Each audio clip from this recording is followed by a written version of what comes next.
Bonsoir madame et monsieur, et bienvenue sur notre chaîne World News. Avant de continuer, n'oubliez pas de liker et de vous abonner afin d'être informé lorsque nous postons de nouvelles vidéos et pensez à commenter car nous travaillons pour vous. Merci, allez c'est parti.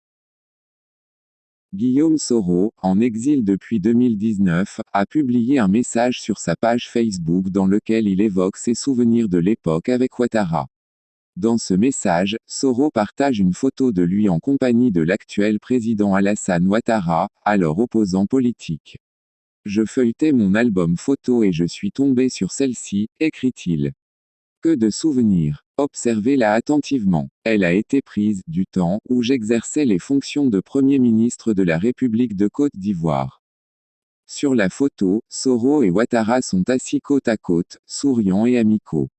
Oh hier si mielleux, ah aujourd'hui si fielleux, ainsi, était-il l'opposant, ainsi, est le gouvernant commente Soro. Il ne ménageait pas ses éloges, sa considération, et l'admiration qu'il éprouvait pour celui qu'il veut écrabouiller. Soro, qui a été condamné à la perpétuité par la justice ivoirienne, dénonce le comportement de Ouattara, qu'il accuse d'être méprisant et impitoyable. Aujourd'hui, il agit comme si hier n'avait pas existé, écrit-il. La roue tourne, n'est-ce pas? Moi je le crois. Ce message de Soro est une nouvelle illustration de la tension qui existe entre les deux hommes.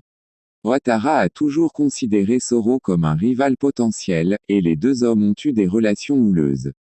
Il est difficile de dire si Soro parviendra à retourner en Côte d'Ivoire, mais son message montre qu'il n'a pas encore renoncé à la politique. Dans une déclaration sur son compte Twitter ce vendredi 24 novembre 2023, Guillaume Kigbafori Soro, ancien Premier ministre ivoirien, a annoncé son retour imminent en Côte d'Ivoire. Cette déclaration intervient après 5 longues années passées en exil, principalement en raison de sa condamnation à la prison à perpétuité en Côte d'Ivoire pour atteinte à la sûreté de l'État.